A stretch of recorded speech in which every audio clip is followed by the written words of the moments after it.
What up mga subscribers, no? So ayun guys, no, maraming salamat po sa suporta na pinapakita nyo sa ating channel, no? Let's go!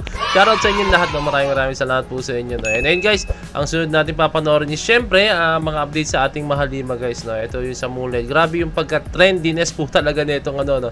Ewan ko tama yung term ko, trendiness, no?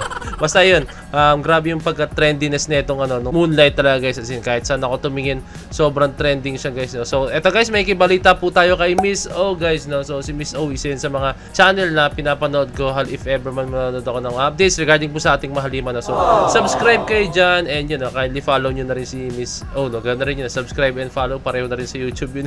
And ayan, basta yun guys, maraming salamat sa support nyo palagi and syempre kay Miss O, no? So yun lang guys, no? Without further ado, let's all watch this. World Music Awards put SB19 Moonlight on spotlight with Ian Asher and Terry Jong.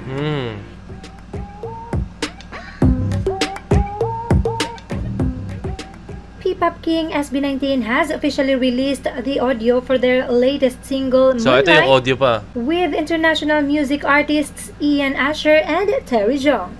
And with this, the music industry is exhilarated. The tag Moonlight MV teaser has trended at #1 in the whole Philippines and at #2 worldwide.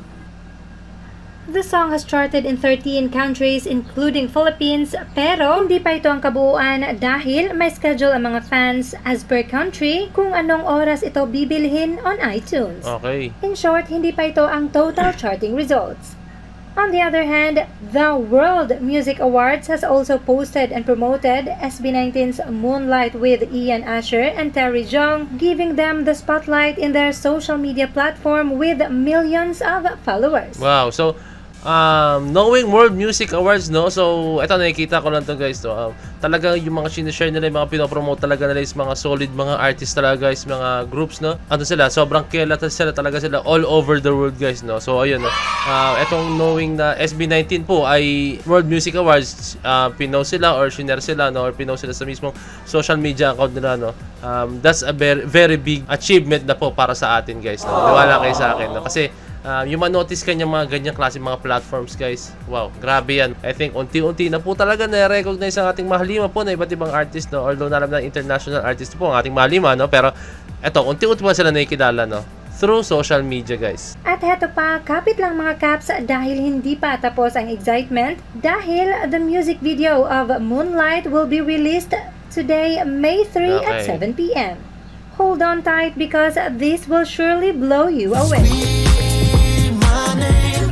SB19 Moonlight surpasses Taylor Swift New Jeans IVE on YouTube, reaches more new heights for P-pop.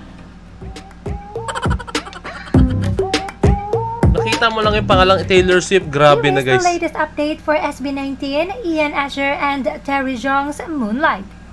It has now achieved the #3 spot on Trending for Music in YouTube Philippines, surpassing Taylor Swift's Fortnite, New Jeans Bubblegum, and IVE, Heya, and many more. Not only that, Moonlight music video is also trending in YouTube in 9 other countries. Moonlight has also entered the European iTunes song chart at #26 and now in the 18th spot in the USA iTunes song chart. It has also remained on its 10th spot on the worldwide iTunes songs chart. And there will be more new heights to conquer. Let's just wait for more updates. So, I know guys, some of you parang kina-question na para sa kanila is hindi daw ganun talaga ka-powerful daw yung Moonlight guys, na yung music video and then yung mga ginagawa nila, no? Pero para sa akin guys, sobrang solid po talaga nun guys, no? And choreography itself guys, no? Napaka-solid po guys, no? From my choreographer perspective, no? Kung hihimay-himay niya po yung steps, kung titingnan niyo po maigi, grabe po yung choreography nila guys, no? Wala pong halong biro guys, sobrang solid po talaga guys. Nakita niyo naman po yung reaction ko regarding po dun sa music video na yun guys, no?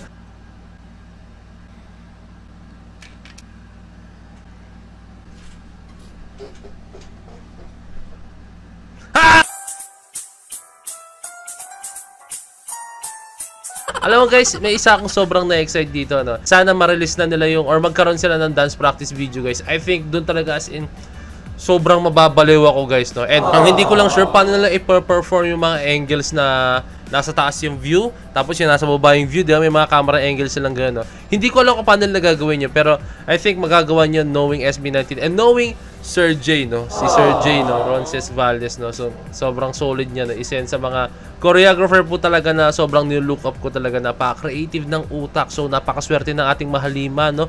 Dahil po si Sir J po ang kanilang nakuha na choreographer or director po nitong pertaining sa kanilang sayaw, no? Sobrang solid po talaga ni Sir J, no? Sana po magkaroon pa po ng maraming collaboration sa ating mahalima sa iba't ibang artist, no? Kasi etong mga ganitong klaseng collaborations is a very big thing for us, no? Kasi alam mo yun, pag nakipag-collab po kayo sa ibang artist, yung fans po ng artist na yun or fan base po ng artist na yun is makikilala po yung SB19.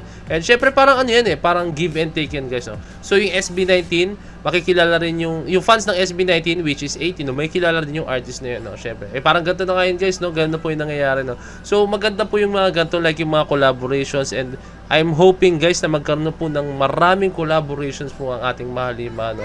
And talagang hina-handpick po talaga nila yung mga solid po talagang mga artists na pwede nilang mga collab, no? Syempre, alam nyo naman, no? Meron po kasing mga ibang mga artists na alam natin na, alam mo yun, hindi sila ganun ka good influence po para sa ating mahalima, no? Syempre, kailangan, hindi pwedeng tanggap ka na ng tanggap, no? Baka yung iba naman sinasabi dyan na, ay, dapat hindi mapili ang ating mahalima. Kung gusto nilang sumikat, dapat makipag-collab sila sa lahat ng artist. Wow! Wag ganun, guys, no? Kailangan piliin mo pa rin po yung mga, yung mga kailangan yung mga collab or makasama isa-isang project, no? Kasi dyan mabubuo kasi yung yung hindi lang yung mismong image nyo, pati yung character nyo rin po kasi, guys, no? Kaya sana po ay piliin po ng mahalima ang ating yung mga artist na makakasama nila, no?